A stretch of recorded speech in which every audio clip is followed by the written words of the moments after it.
Ola, esta noite estuve mirando unha reportaxe da televisión, dunha das televisións francesas, que falaba do famoso Dieudonné, que é un humorista francés que por, digamos, unha palabra antisemita nun dos seus programas foi condenado a non poder efectuar a súa profesión. Prohibirlle todos os espectáculos no territorio francés e incluso uns abogados ben preparados lograron prohibilo de escena en Suíça, Bélxica, en todo o territorio francófono. Evidentemente que tuvo que organizarse e facer espectáculos semiclandestinos en salas prestadas con outros nombres e evidentemente eso limitaba os seus ingresos, limitaba a súa forma de ganar a vida.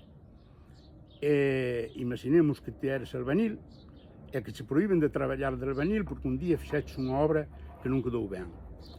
Quer decir que terás que traballar ao negro, terás que traballar de maneira clandestina para poder ganar a tua vida, porque é o que sabes facer, é a tua profesión. Pois eso foi o que lhe pasou a Dieudonné.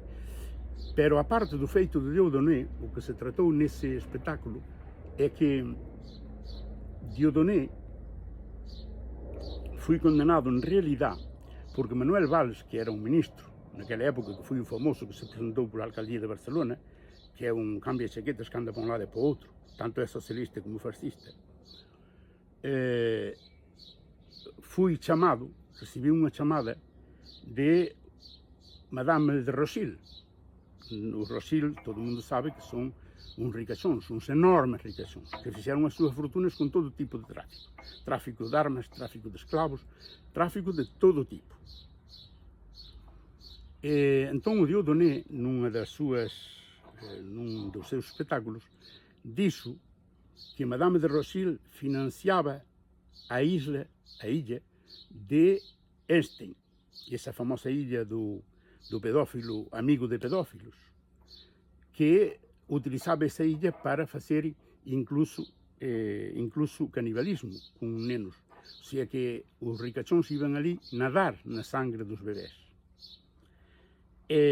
Entón, pois, daí ven o origen polo cal ele foi condenado. Porque Madame de Rothschild chamou a Manuel Valls e dixo-lhe: ese home hai condenalo porque se ataca aos meus intereses. E os intereses deles son o semitismo, digamos. Pero resulta que Dieudonné non se atacaba, non era antisemita, senón que era antisionista, que é diferente.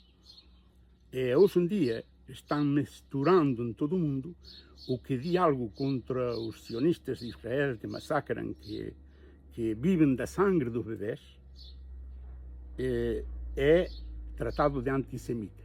Fan esa amalgama para que o Estado de Israel continue a facer as atrocidades que fai e pedófilos como Donald Trump os siguen sustentando.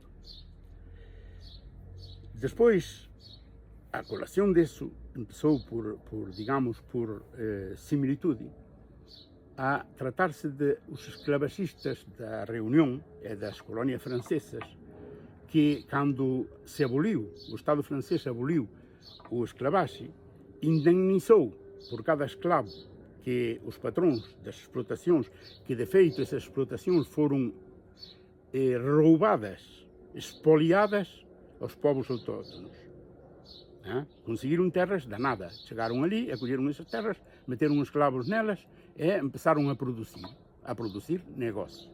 Evidentemente os Rothschilds estaban tamén implicados porque financiaban o tráfico de esclavos e financiaban esses ricachóns que evidentemente pois vivían como Dios e a conta do povo, a conta dos esclavos.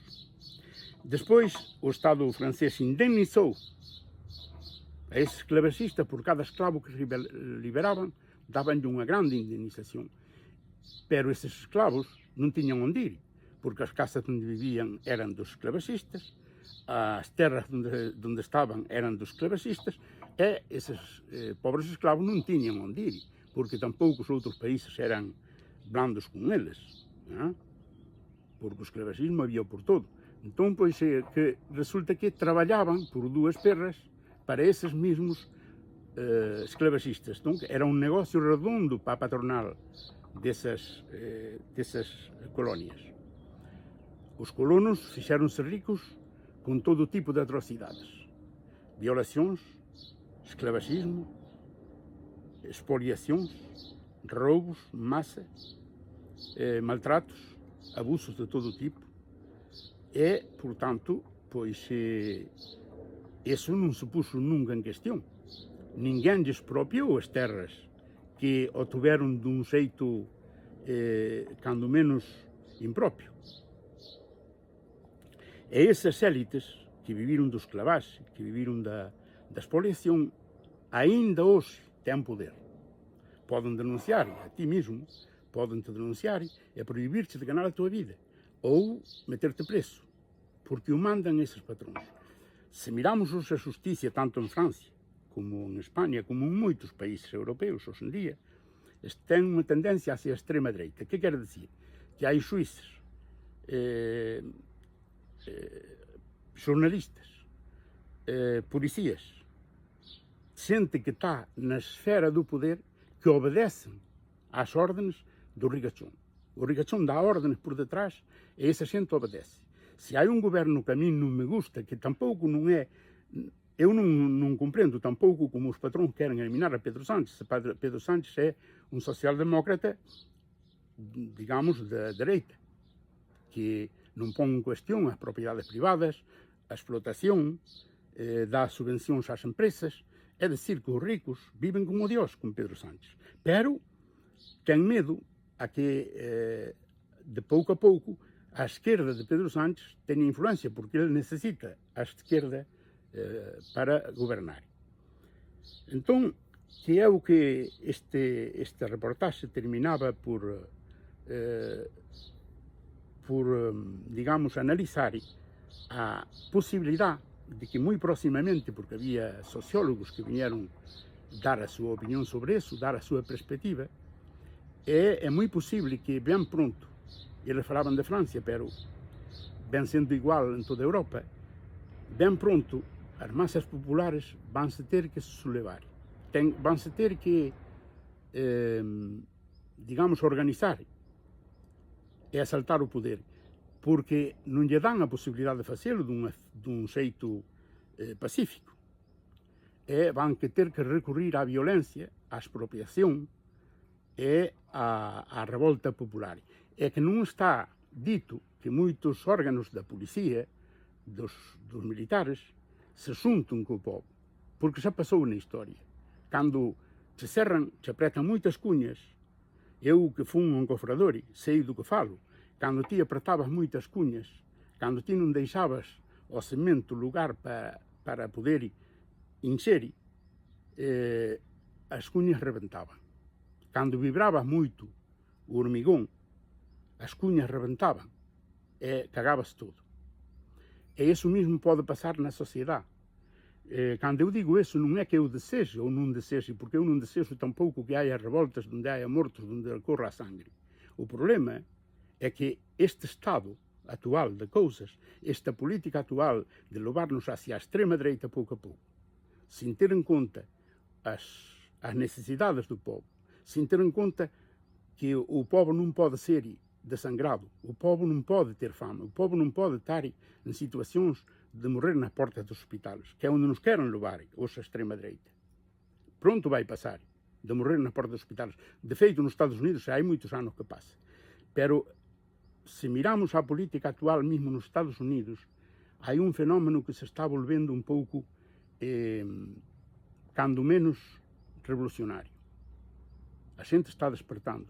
É o dia que desperte, ao melhor, a gente não tem outro remédio que emplear a violência. Que hoje dizem que a violência legítima é a violência do Estado. A violência legítima, segundo o meu ponto de vista, é a violência que se faz contra o assobalhador, contra o que nos esmaga, o que nos põe o pé na gorja, para afogar-nos, para que não respiremos. Cuidadinho, que ao melhor os patrões que hoje programam esses juízes prevaricadores, esses jornalistas direitosos, esses policias podridos, esa sociedade de mentira, de odio, que teñan cuidado, porque ao mellor todo eso revolve-se contra eles e depois non hai quen pare o povo enfurecido. E sobre todo cando haxa policías e militares que empecen a decir que eso non está ben, que empecen a poñerse do lado do povo ou deixar facer. Cuidadiño, porque o ser humano non é un trapo que o podes retorcer, porque mesmo o trapo, cando o retorces moito, que fregas con un trapo e o retorces moito, termina rompendo. Así que pensemos neso, porque non é o que eu desexo, porque moitos van decir ti desexas. Non, eu non desexo eso. Eu desexo que as cousas pasen pola vía pacífica, que as cousas pasen polo bon entendimento, pola diplomacia.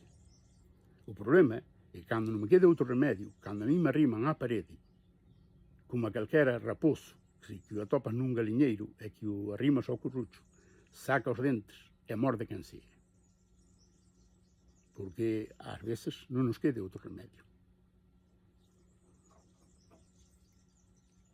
Pensemos neso e iríamos a mioleira.